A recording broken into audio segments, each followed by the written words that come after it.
బంగారం బ్యాంకులు ఇతర ప్రైవేటు సంస్థల్లో ఉన్న విడిపించి కొనబడును. కొమ్మూరి గోల్డ్ ఆంధ్ర మరియు తెలంగాణ. హరే కృష్ణ ఆత్మబంధువులకు ఈరోజు నర్వస్ సిస్టమ్ మనం చాలా మర్చిపోతుంటామండి. చాలామందికి నర్వస్ సిస్టమ్ గురించి తెలియదు. అంటే నరాల బలహీనత అంటాం కదా. నరాలు అంటే దాని అర్థం నర్వస్ సిస్టమ్, నాడీ మండలం. ఎలా అంటే మన శరీరం మొత్తం ఎలక్ట్రిసిటీ సప్లై చేస్తుంది అనమాట. మొత్తం మన బాడీ మొత్తం ఎలక్ట్రిసిటీ, ప్రతి కండరము ప్రతి సెల్కు ఎలక్ట్రిసిటీ కండక్షన్ ఉంటుంది. కండక్షన్ అంటే మనం ఒక బల్బుకు కనుక వైర్ ఎలా ఉంటుందో, ఏదైనా ఎలక్ట్రిక్ డివైస్కు కరెంటు వైర్ ఎలా ఉంటుందో, మన శరీరంలోని ప్రతి సెల్కు ఆ కరెంటు వైర్ ఉంటుంది అనమాట.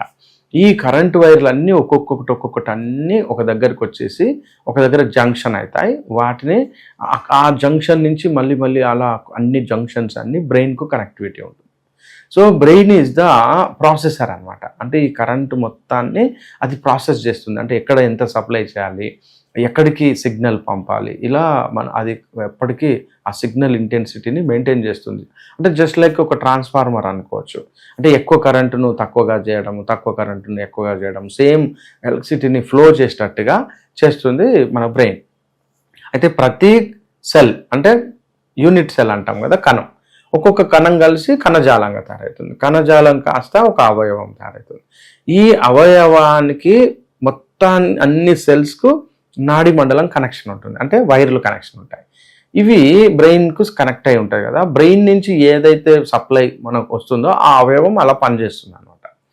అయితే ఇక్కడ ఏమవుతుందంటే రాను ఏం జరుగుతుందంటే ఆయుర్వేద ప్రకారంగా వాతము ఎక్కువగా కావడం వల్ల, అంటే వాతము బాగా ఎక్కువగా కావడము లేదా వాతం పూర్తిగా తగ్గిపోవడం, ఈ రెండు కారణాల వల్ల నర్వస్ సిస్టమ్ బ్రేక్ అవుతుంది. ఇది మనం గమనించాలి.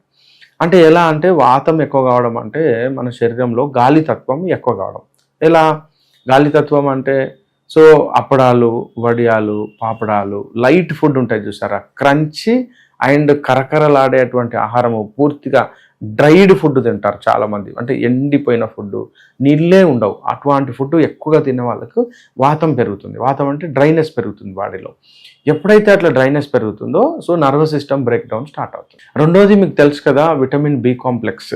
So B1, B2, B6 and B4 and B6, తర్వాత B12, ఇలా ఎన్నైతే బి కాంప్లెక్స్ కూడా తగ్గడం వల్ల కూడా నర్వస్ సిస్టమ్ బ్రేక్ డౌన్ అవుతుంది. సో నర్వస్ సిస్టమ్ బ్రేక్ డౌన్కు ఇక్కడ ఆహారానికి చాలా సంబంధం ఉంది. చాలామంది ఏం చేస్తారంటే కార్బోహైడ్రేట్స్ అంటే ఎక్కువగా పిండి పదార్థాలు తినడము మరియు మసాలాతో కూడినటువంటి ఆహారం తీసుకోవడం వల్ల ఏమవుతుందంటే ఆ మసాలా ఎప్పటికీ నర్వస్ సిస్టమ్ను అలర్ట్ చేస్తుంది. ఎలా అంటే ఇప్పుడు ఒక చిన్న బల్బు ఉందనుకోండి, ఆ చిన్న బల్బును మెయింటైన్ చేయడానికి ఎక్కువ కరెంట్ ఇచ్చామనుకోండి, అప్పుడు ఆ బల్బు తట్టుకోలేదు. అంటే ఆ బల్బు ఏమవుతుంది, సో అది పేలిపోతుంది. అలాగే మనం రోజు తీసుకునేటువంటి ఆహారంలో ఎక్కువగా మసాలాలు, కారము, పచ్చళ్ళు, ఉప్పు ఎక్కువగా ఇచ్చామనుకోండి, నర్వస్ సిస్టమ్ అలర్ట్ అవుతుంది. బాగా అలర్ట్ అయ్యి కొన్ని రోజుల తర్వాత పని చేయకుండా పోతుంది.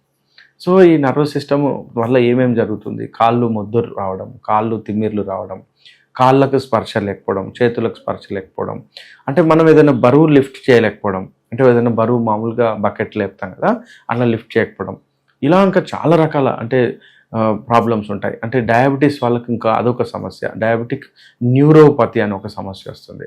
అంటే డయాబెటీస్ చాలా రోజులు ఉందనుకోండి, ఈ నరాల వ్యాధులు అంటే నర్వస్ సిస్టమ్ పనిచేయక కాళ్ళు మొద్దుబారడం, వెరికోస్ వెయిన్స్ రావడం, కాళ్ళ కింద స్పర్శ కోల్పోవడం, ఏదైనా ఫుట్ అల్సర్స్ రావడం, ఇంకా చాలా స్కిన్ డిసీజెస్ వస్తాయి ఫాస్ట్గా. అంటే కాళ్ళకు నల్లగా అయిపోతాయి, మోకాలు కింది వరకు కాళ్ళు నల్లగా అయిపోయి రక్తం సరఫరా బ్లూ అయిపోతుంది అనమాట. ఇలా నర్వస్ సిస్టమ్కు సంబంధించి చాలా ఇష్యూస్ ఉంటాయి. అయితే దీని నుంచి కాపాడుకోవడానికి the best treatment after 20 years వాళ్ళందరికీ ఏంటంటే, ఎవరికైనా ఈ నాడీ సమస్యలు ఉన్నాయి, నాడీ మండలానికి సంబంధించిన సమస్యలు వచ్చినాయి అనుకోండి, అశ్వగంధ చూర్ణం చాలా బాగా పనిచేస్తుంది. అశ్వగంధ చూర్ణం రోజు ఉదయం ఒక 5 గ్రాములు, సాయంత్రం ఒక 5 గ్రాములు తేనెతో కలిపి తీసుకోండి. ఒక 1-2 months కనుక రెగ్యులర్గా తీసుకోండి, చాలా బాగా పనిచేస్తుంది. ఇందులోనే ఇప్పుడు యాక్చువల్గా నేను చెప్పాను కదా, బి కాంప్లెక్స్ తగ్గితే గాబా పెంటైన్, ప్రీగ్లాబులిన్ అని ఇప్పుడు కొత్త ఫార్ములాస్ ఉంటాయి కదా, అవన్నీ సప్లై చేస్తుంది ఈ యొక్క అశ్వగంధ. అంటే ఈ అశ్వగంధ ఏం చేస్తుంది అంటే మన బాడీలోకి వెళ్ళి ఇవన్నిటిని సింథసైజ్ చేస్తుంది. సో ఈ అశ్వగంధ న్యూరోట్రాపిక్ అంటారు. న్యూరోట్రాపిక్ అంటే పక్షవాతం వచ్చింది, నర్వస్ సిస్టమ్ పనిచేయట్లేదు, బ్రేక్ డౌన్ అయింది, వీళ్ళకు కూడా అశ్వగంధ చాలా బాగా పనిచేస్తుంది. అశ్వగంధను మనము అంటే చూర్ణం ఫామ్లోనే కాకుండా మనం టాబ్లెట్ ఫామ్ కూడా దొరుకుతుంది, కానీ టాబ్లెట్ ఫామ్ డోసేజ్ సరిపోదు. సో కొంతమంది ఇంకా పెద్దవాళ్ళందరికీ అంటే 50+, 60 దాటి ఉన్న వాళ్ళు, డయాబెటీస్ ఉంది, ఆల్రెడీ బీపీ ఉంది, కొలెస్ట్రాల్ ఉంది, హార్ట్ ప్రాబ్లం ఉంది, వేరే మోకాల నొప్పులు ఉన్నాయి, ఇలా ఇలా అంటే ఏమి ఉన్నా జబ్బులు ఏమి లేకున్నా, మీరు ఏ మందులు వాడుతున్నా, ఏ మందులు వాడకపోయినా, మీరు అలోపతి మందులు వాడుతున్నప్పటికీ బి కాంప్లెక్స్ మందుల బదులు అశ్వగంధ కనుక స్టార్ట్ చేస్తే, అశ్వగంధ చూర్ణం, మరి టాబ్లెట్ ఫామ్ కాదు, క్యాప్సూల్ ఫామ్ కాదు, సరిపోదు డోస్. అవి 5 గ్రాములు ఉదయం, 5 గ్రాములు సాయంత్రం నీళ్ళలో కానీ పాలలో కానీ కలుపుకోండి. అంటే పౌడర్ పాలలో కలుపుకుంటే బాగా వెగటుగా ఉంటుంది కాబట్టి మామూలుగా నీళ్ళలో కలుపుకొని తాగేసి 1 గ్లాసు వేడి పాలు కనుక తాగితే అశ్వగంధ చాలా బాగా పనిచేస్తుంది. మామూలుగా అశ్వగంధకు ఒక అపోహ ఏంటంటే అది సెక్స్ పవర్నే పెంచుతుంది అని అంటారండి. కాదండి, సెక్స్ పవర్ అనే కాదు, అది జనరల్గానే విటాలిటీ అండ్ విగర్ అంటే మన శరీరంలో ఎనర్జీని ఎప్పటికీ కంటిన్యూగా చేసేటట్టుగా ఉపయోగపడుతుంది. సో నర్వస్ సిస్టమ్కు సంబంధించిన మనము అశ్వగంధ వాడదాం. హరే కృష్ణ.